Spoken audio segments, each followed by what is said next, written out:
So Dr. Bird's Advice to Sad Poets. It was originally a book it was an award-winning book in 2013. Was that the kind of literature you would have read? Because you're still quite young yourself, so obviously at that time you would have been around about that age, right?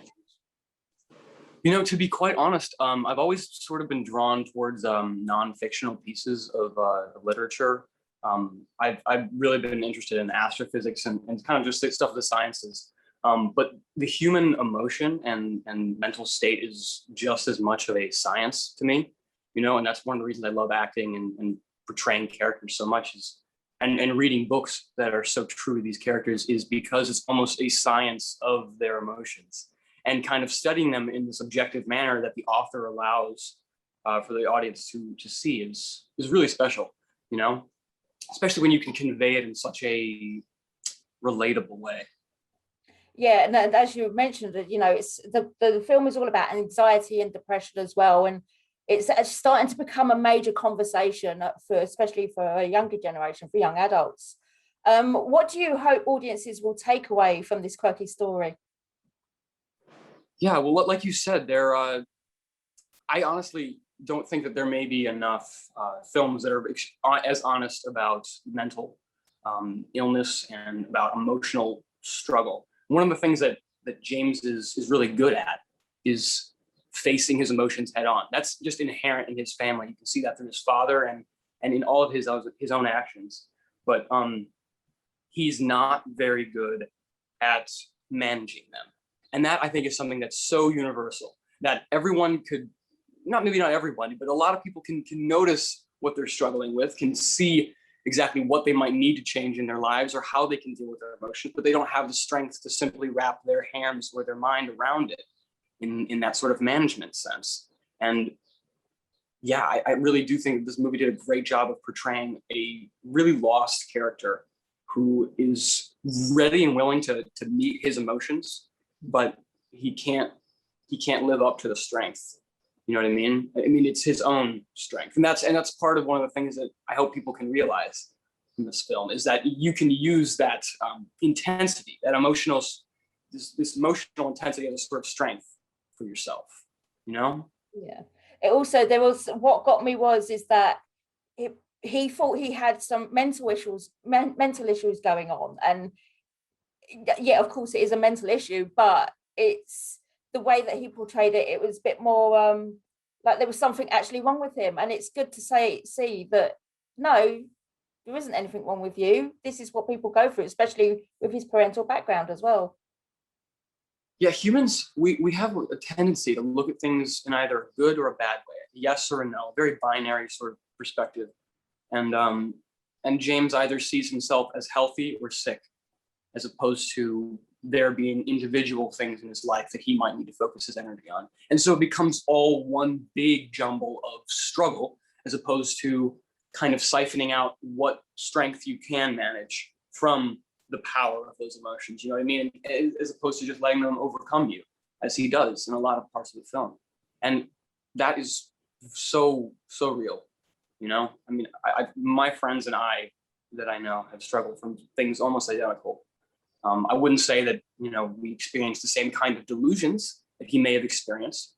But on the idea of delusion and how much of this world is actually really in James's head and how much is really there, I honestly put it to the audience that it doesn't really matter, that this is his reality that you're experiencing.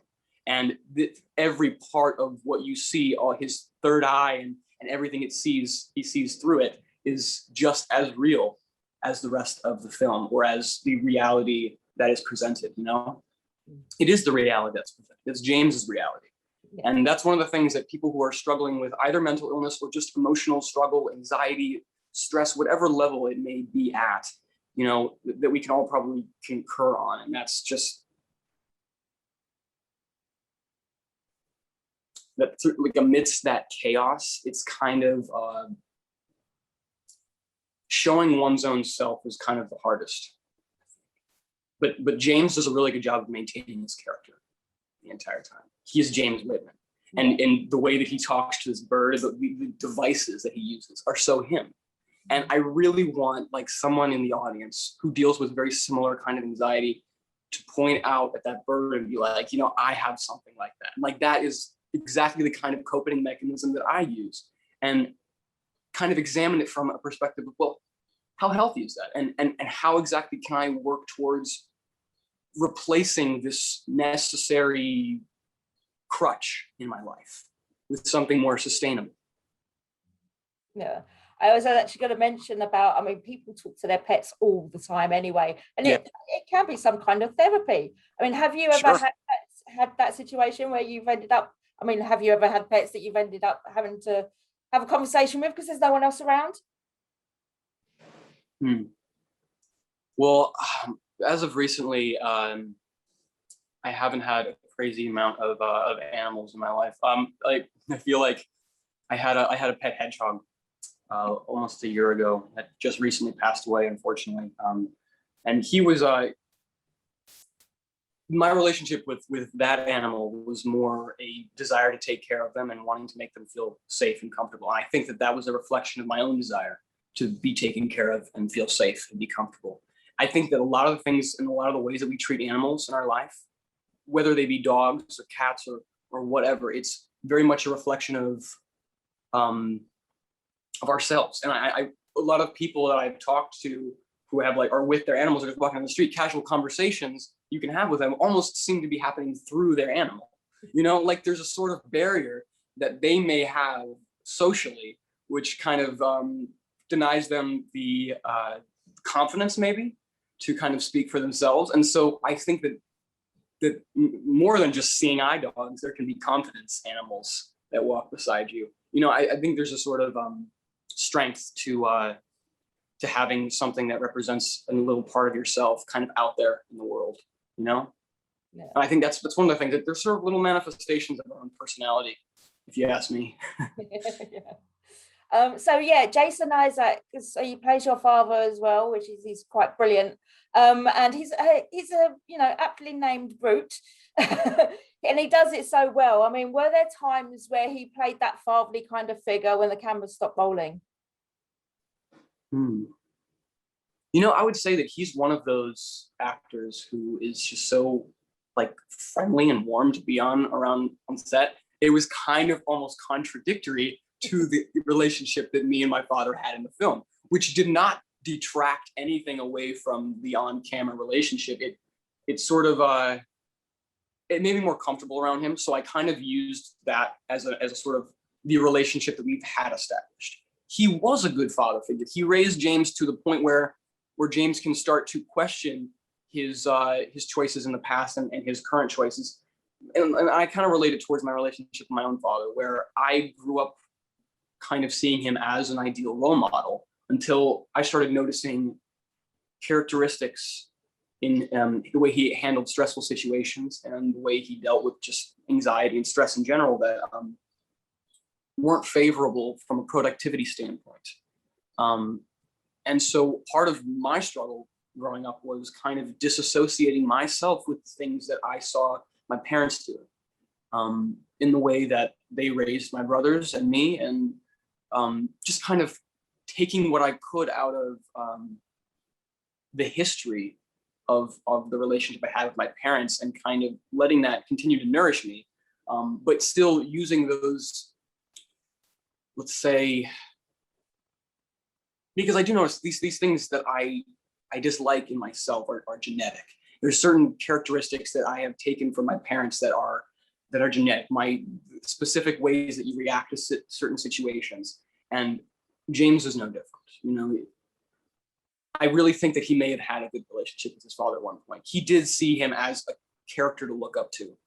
And so it makes it all that much harder when he sees his father dealing with stress in the way that he does. I think there's a flashback to his 14th birthday or something like that, where he is dealing with this other fish salesman on the phone and he starts having a panic attack. And it's extremely reflective of the way that James has his panic attacks. And I do notice exactly that kind of trend in my own relationship with my parents, watching myself kind of fall into the same habits, whether they be productive or counterproductive,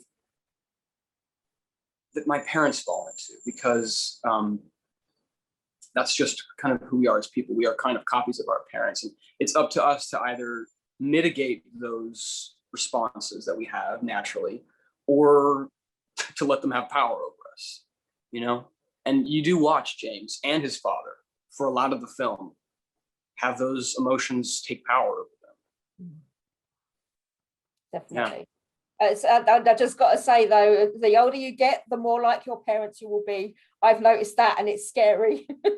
Yeah, no, that could be, but I want to encourage everybody who watches this film to kind of imagine that they have willpower and the free will to make choices for themselves that may deny what they think are their natural instincts. And it may be hard, but a lot of the things that I consider my own successes in my life, things that I am proud of my accomplishment of, are things that I had to kind of disassociate my emotions in order to reach. And inherently, my family is a very emotional group, you know? And so the natural way that we kind of react to situations and where we handle things is very emotional and quick to flip our lid, kind of. And that can be useful in some situations. Quick response time is one of the things that I kind of take from that and appreciate. But I also want to be able to look at it objectively, because emotions are naturally just some of the most illogical things that we, can act on, but with reason, kind of as a function, we can use those emotions as a tool. And you see James do that by the end of the film. Definitely. And finally, you've got horror, drama, and now dramedy under your acting belt. In an ideal world, what would your next role be? Oh man. Well, as you said, I've got these sort of type of films under my belt. I would kind of like to try something, do something completely different. I like playing completely different characters all the time, but I really want to make sure that those characters do have some sort of truth in myself. Like, I can relate to it in a very specific way, because with James in particular, I heavily related to the struggles he was going through. I mean, for a large period of my life, luckily, by the time we were shooting the film, I was dealing with a lot of anxiety and stress. That was kind of a result of me allowing these emotions to have hold of me. And it was very much reminiscent of the way that James handled it. I wouldn't say to the exact extent, but that was the only way that I was able to do the character of James Whitman any justice, was by kind of relating his experiences to my life, even if my experience of them wasn't as, let's say, in depth or as tangible, because all of his emotions kind of become like realized in this filmic world that we watch. And real life isn't like that for me anymore. Some people's minds might work that way, and I think that would be really interesting. But that was one of those things I had to imagine. So I'd like to do a film where I could just kind of imagine and kind of fill in those gaps, because that's one of the favorite things I think of many actors to do, is to fill in those gaps in between, making decisions. And that's a lot of fun, but it needs to come from a place of truth, originally. Yeah. Well, thank you very much for your time today. It's been an absolute pleasure. Yeah. No, thank you.